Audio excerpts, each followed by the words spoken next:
The garment bag came on a Wednesday.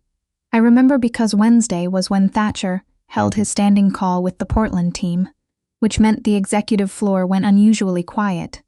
Just the hum of the building systems and the low, unhurried sound of his voice carrying through the closed conference room door. The voice of a man who'd never needed to raise it to get what he wanted. I'd worked for Thatcher Langley for 5 years, long enough to know the difference between his thinking silences and his already decided, just letting you catch up silences. Long enough to understand that Langley Development's portfolio of luxury mixed-use properties represented only part of what made him untouchable in Seattle's real estate market. The rest lived in relationships built quietly over decades, in favors extended and received. In the particular way, certain city council members seemed to return his calls before anyone else's. Not illegal. Not exactly. Just the specific kind of influence that accumulates when a brilliant man spends long enough making himself useful to exactly the right people. The delivery driver looked puzzled when I signed for the bag at the reception desk. "It's a dress," I told him, which didn't seem to help. It was a dress. Specifically, it was the dress that Adrienne Oakes, Philip's mother, had arranged to have delivered here, chosen by her personal stylist without my input, because I'd made the mistake of mentioning once that my building's package concierge was unreliable. The Oakes family had efficient ways of solving problems. That was something I'd been learning about them for the past 4 months, ever since Philip had sat across from my father at our kitchen table in Tacoma, and explained, gently and warmly, with the practiced ease of a man who'd made difficult conversations his profession, that he'd taken care of everything. Everything being $278,000 in business debt my father had accumulated over 3 years of trying to keep his contracting company alive while the projects dried up and the creditors didn't. I hung the garment bag on the back of my office door and didn't open it. By the time Thatcher's call ended and he appeared in my doorway, sleeves rolled to his elbows, one hand braced against the frame, I'd been staring at it for 20 minutes. "That's not a dry cleaning delivery," he said. "No," I turned back to my monitor. "It's nothing. I'll move it to the closet." He didn't move. I could feel him looking at the bag, then at me, then at the bag again. Thatcher had always had that way about him, observing things until they yielded, like he'd already read the full briefing on your life and was simply waiting for you to arrive at the summary. "The engagement party," he said. "Next Saturday. Dress from Philip's family. His mother's stylist." I kept my voice level. The tone I'd spent 5 years perfecting, the one that survived late nights and early mornings and every moment his hand had brushed mine passing documents across a table. "I'll take it home tonight. Try it on first." I looked up. He was watching me with an expression I didn't have a clean name for. Not his usual focused attention, not his decision mode stillness. Something quieter, more careful than either. There's a full-length mirror in the executive washroom. Nobody else is on this floor until Diane gets back from lunch. A pause that had weight to it. "You've been looking at that bag like it owes you money since you hung it up. Try it on and make sure the fit is right before the party. Better to know now." It was such a reasonable suggestion, practical almost. I told myself that's exactly what it was.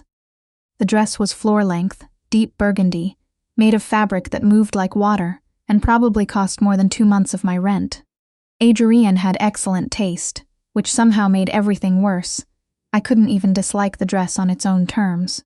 I changed in the washroom, struggled with the concealed zipper, and stood in front of the mirror for a long moment before I made myself look. The woman looking back at me was polished, composed, dressed for a life I had agreed to live. Philip Oakes was 38, a commercial developer with properties across the Pacific Northwest, handsome in an editorial way, pleasant at dinner, and blandly attentive at the events his family moved through like well-dressed weather systems. He hadn't told me he loved me. I didn't think he'd claimed to. What he'd said, over dinner at the kind of restaurant where I didn't look at the right column of the menu, was that he needed a partner who was intelligent enough to be useful and grounded enough not to create complications. He delivered it like a compliment. I'd said yes because what else was I going to say? The knock came when I'd been standing there, longer than I'd meant to. Fiona, his voice, just outside the door. He only ever used my first name in moments when the professional scaffolding between us had gotten briefly, accidentally transparent. You've gone quiet on me. I'm fine. That's the least convincing thing you've said to me in 5 years. I almost smiled. The zipper was complicated, I said. I'm coming out. When I opened the door, Thatcher was leaning against the opposite wall, arms crossed, unhurried in the way he was about everything, as though time moved at a speed he'd negotiated privately and found acceptable. He'd looked that way the day I interviewed with him, and the day we closed the Beacon Hill deal, and the day I'd cried quietly in the parking structure because my father called to say the bank was beginning proceedings on his equipment. He went still now in a way that was different from all of those. Several seconds passed.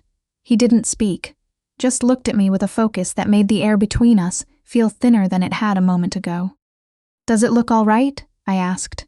I hated the uncertainty in my voice.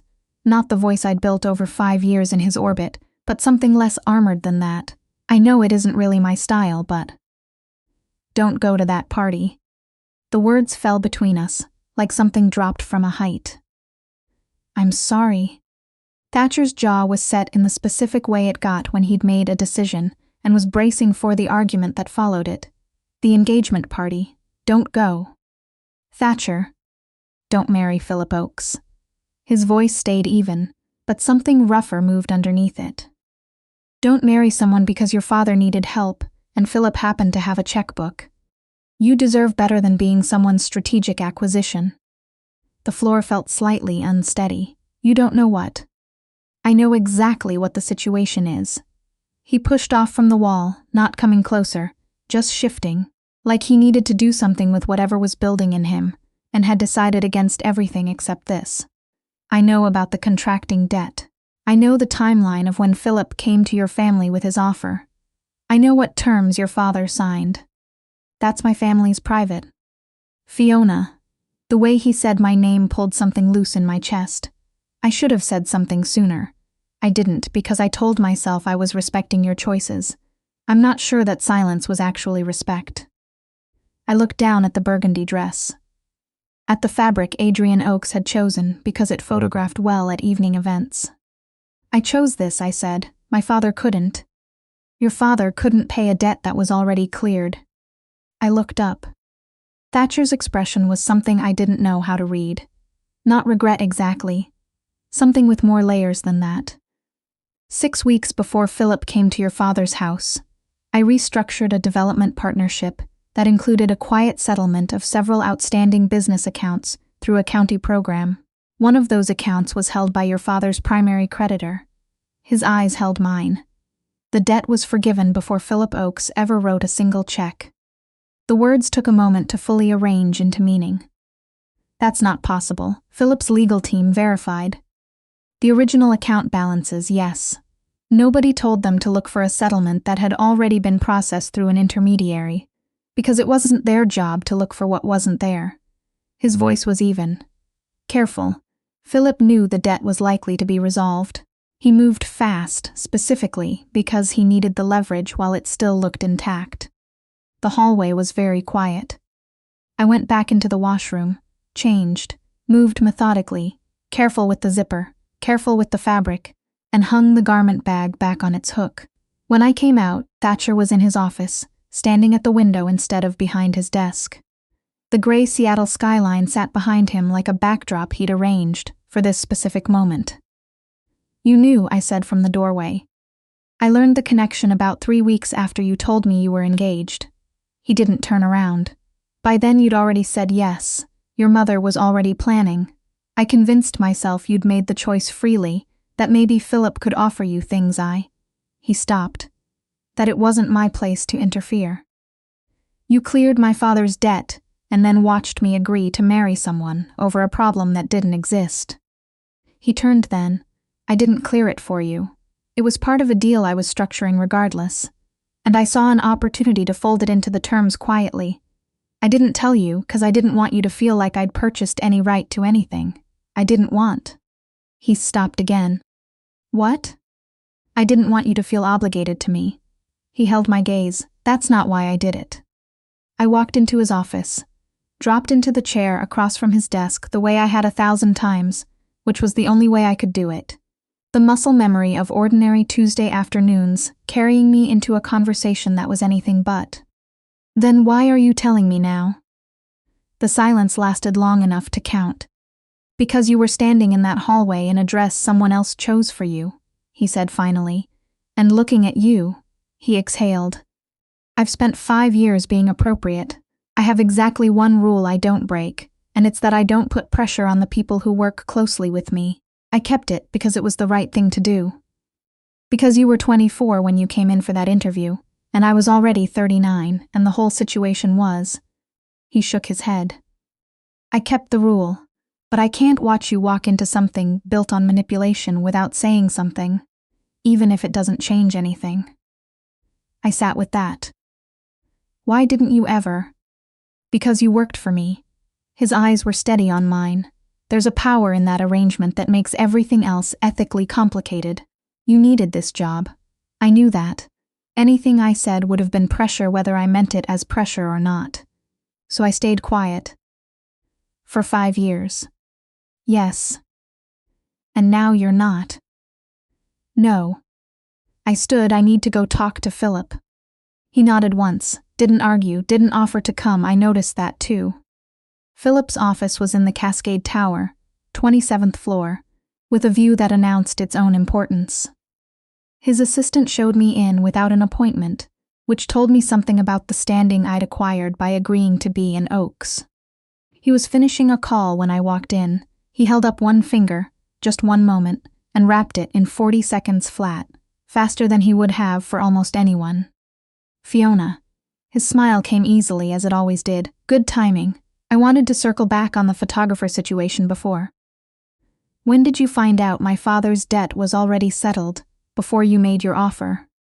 The smile held for exactly 1 beat longer than it should have.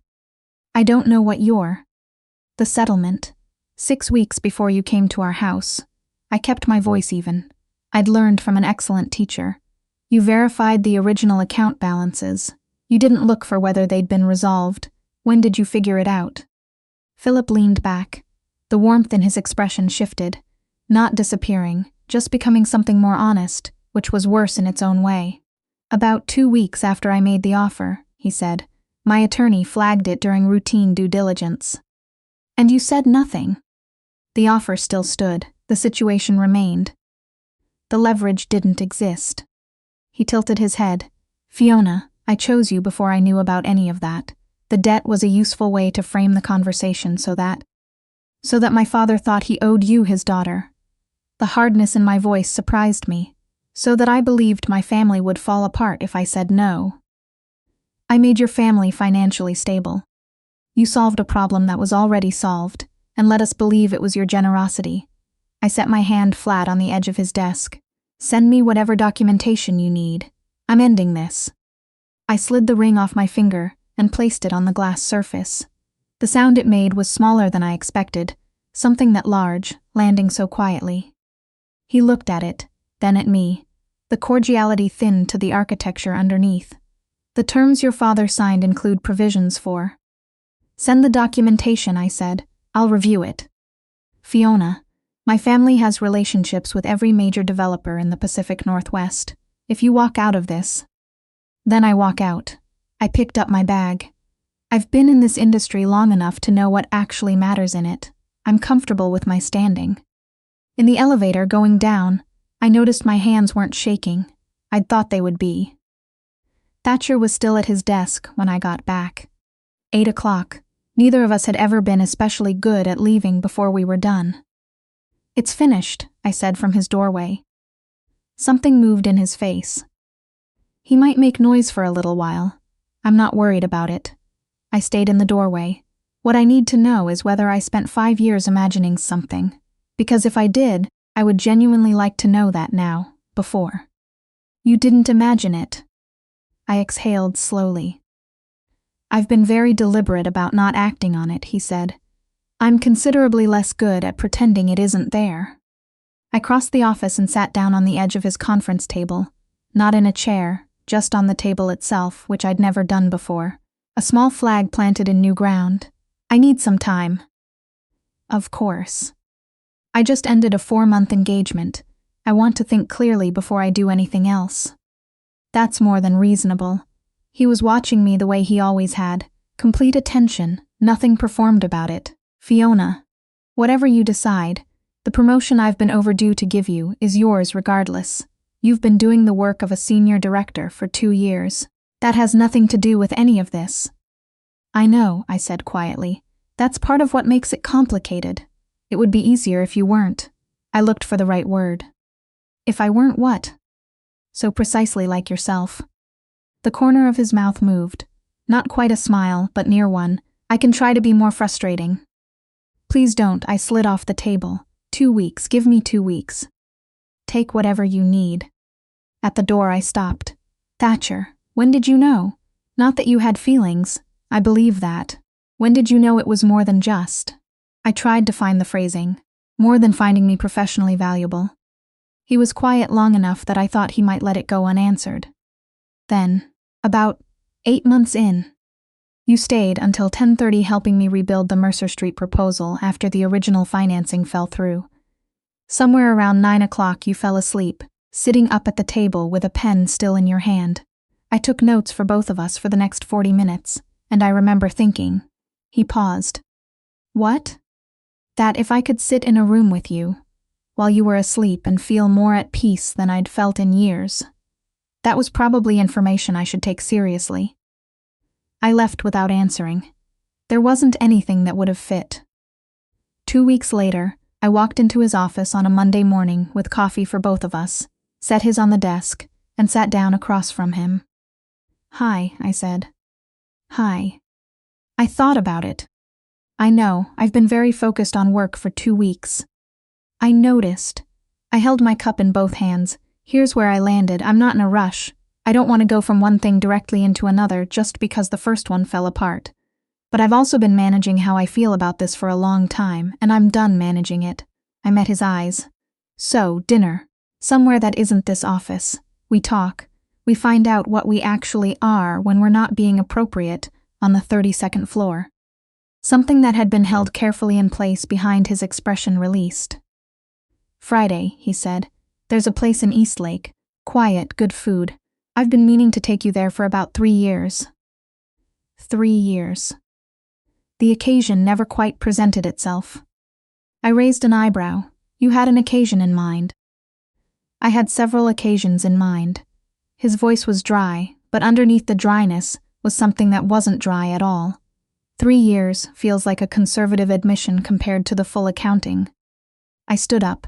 Friday, I picked up my coffee, and Thatcher, the next time you quietly handle my family's finances through a third-party settlement, you might mention it. Noted. I mean it. So do I.